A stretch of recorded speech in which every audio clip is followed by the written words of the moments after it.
The following podcast contains explicit language. We're suing essentially Scotland. Nobody sues a country. We are. We're suing a country. We're doing very well. Yeah, I've said that already on the telly. The guy's an arse. Can't stand the man. In fact, he's not a man, he's a baby.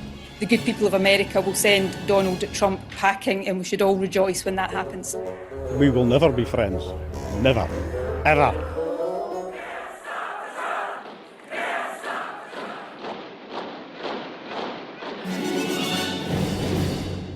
Hello, and welcome to Trumpcast, the show about the man whose original opinion on Brexit was, huh? And whose new opinion, expressed on Friday at a press conference, is that it's going to do wonders for his golf course in Scotland. I'm talking, of course, about Donald Trump, who is further than ever from the American presidency today because he's in Scotland, visiting the aforementioned golf course.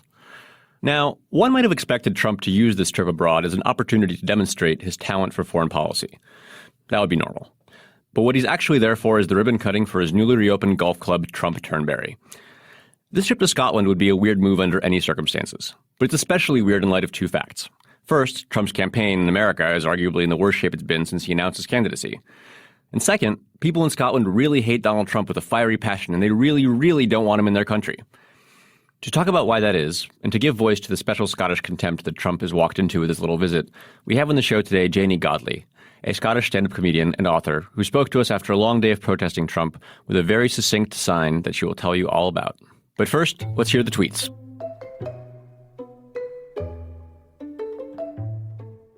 Hillary says things can't change. I say they have to change. It's a choice between Americanism and her corrupt globalism. Hashtag I'm with you. Thank you to Donald Rumsfeld for the endorsement. Very much appreciated. Clinton's conduct has been disqualifying. Obama and Clinton should stop meeting with special interests and start meeting with the victims of illegal immigration. On immigration, I'm consulting with our immigration officers and our wage earners. Hillary Clinton is consulting with Wall Street. Just arrived in Scotland. Place is going wild over the vote. They took the country back just like we will take America back. No games.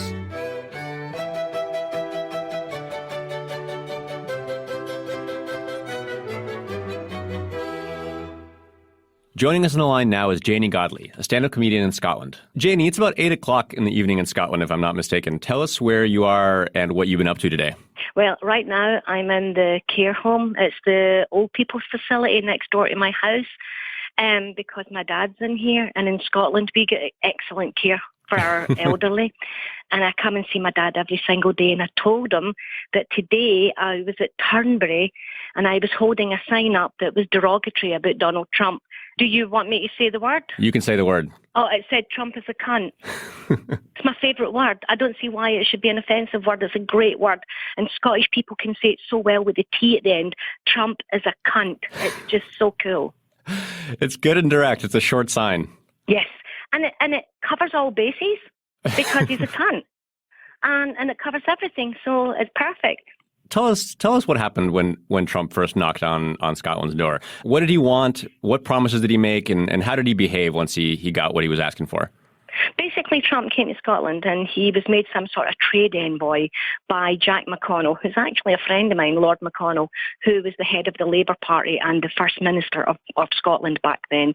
And they were like so busy kissing his ass and saying, yeah, Mr. Trump, come over here with your American ways and your big nice cowboy boots and your love of steak and ladies with a low IQ. And you can build a golf course and we'll all be happy and we'll all make money together. And then they discovered he was an absolute dick. And they went, right, okay, something bad has happened. We've let that complete dick come into our country. And now it's like some sort of Zika virus that we can't get rid of. So he wanted to build his golf course and he was promising, foreign investment. He was promising jobs. He was promising to boost the economy. But then he decided that the wind farms were bad. And he recently likened the wind farms to the Lockerbie disaster. And you know yourself, an aeroplane being shot out of the sky in landing in Scotland and killing hundreds of people is very similar to windmills in the field. What?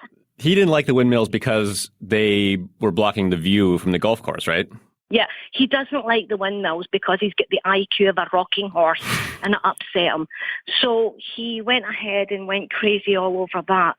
And then he just wanted rid of the windmills, and we're not allowed to have renewable energy because Donald Trump can't grow renewable hair.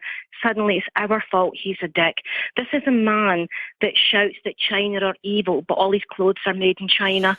So you're fighting with a man whose brain's just made of pudding. Now, I read somewhere about a man named Michael Forbes who, I gather, owned land that Trump needed for the golf course, and Forbes refused to sell. Is it true that this guy became a national hero in Scotland and that after Trump went after him, hundreds of Scots bought shares of his land so that it would be harder for Trump to get it? Yep, and Glenfiddich Whiskey made The Man and the film of the year, and Donald Trump ripped Glenfiddich Whiskey out of all of these outlets. And did I tell you how I get blocked by Donald Trump on Twitter 3-4 years ago? You did? Donald Trump had, well, I'll tell you how. Donald Trump had a storm in his golf course, and I said, ha, ha, ha, at the real Donald Trump, your golf course is fucked. And he went, at Janie Godley, actually, it's fine, there's just a small hole.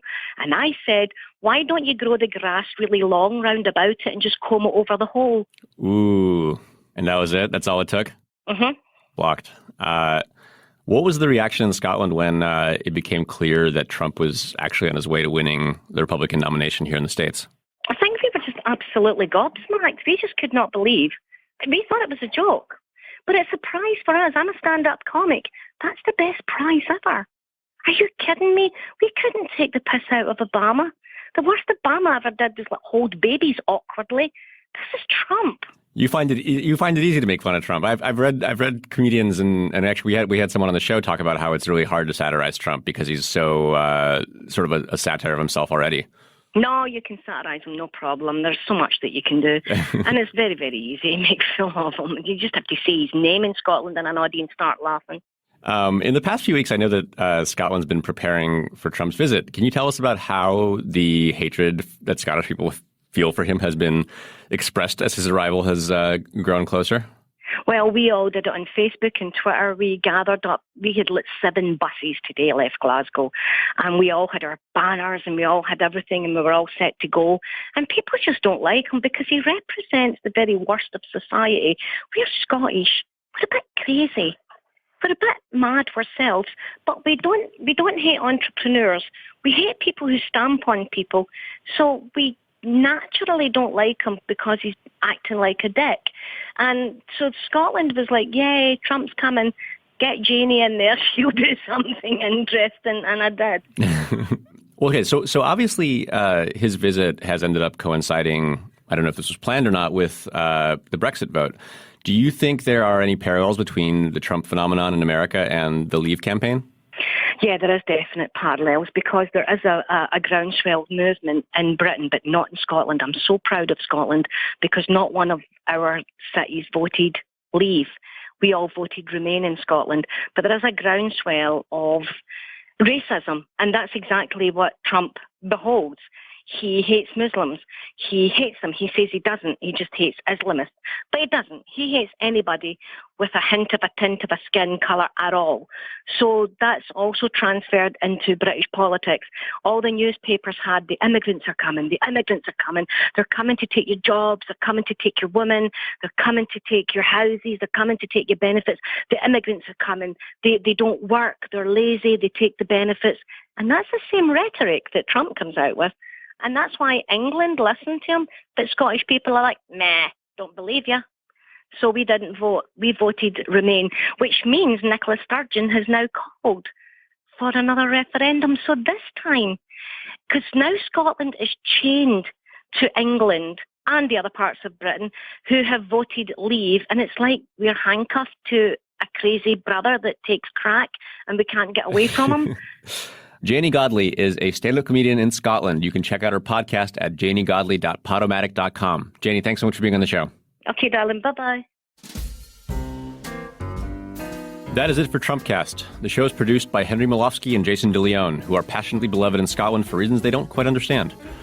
Slate's executive producer is Steve Lichtai, whose reputation abroad changes too quickly and too often to keep track of. Andy Bowers, who is big mostly in Japan, is our chief content officer. Special thanks to John DiDomenico, our voice of Donald Trump, and to Henry Malofsky, the hero and friend to all who has just produced his last episode of Trumpcast and is leaving Slate for new adventures. As a certain someone might say, sad.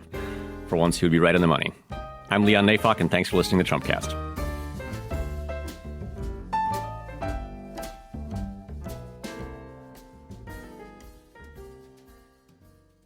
Today is a very special day, not just in the UK for the Brexit, but even more historic is the Hexit. That's right. Henry Malofsky is leaving Slate.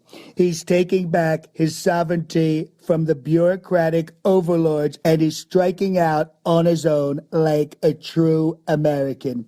Henry, you're going to do fantastic. And if you ever want to work for the Trump campaign, you're hired. In every city, she encouraged them to enjoy what she called the cheerful hurly-burly of city life. In every town. And now we've just been around long enough, and the town looks so much better. There are people who want to change things. And I thought, oh my gosh, that is so cool. Why can't we do that in my community and other communities everywhere? To make them better. My point to them is it can be better.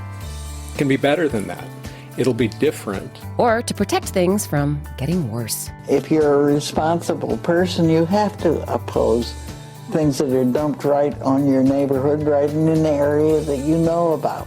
I'm Rebecca Shear, inviting you to check out Placemakers, the podcast from Slate Magazine about the spaces we inhabit and the people who shape them.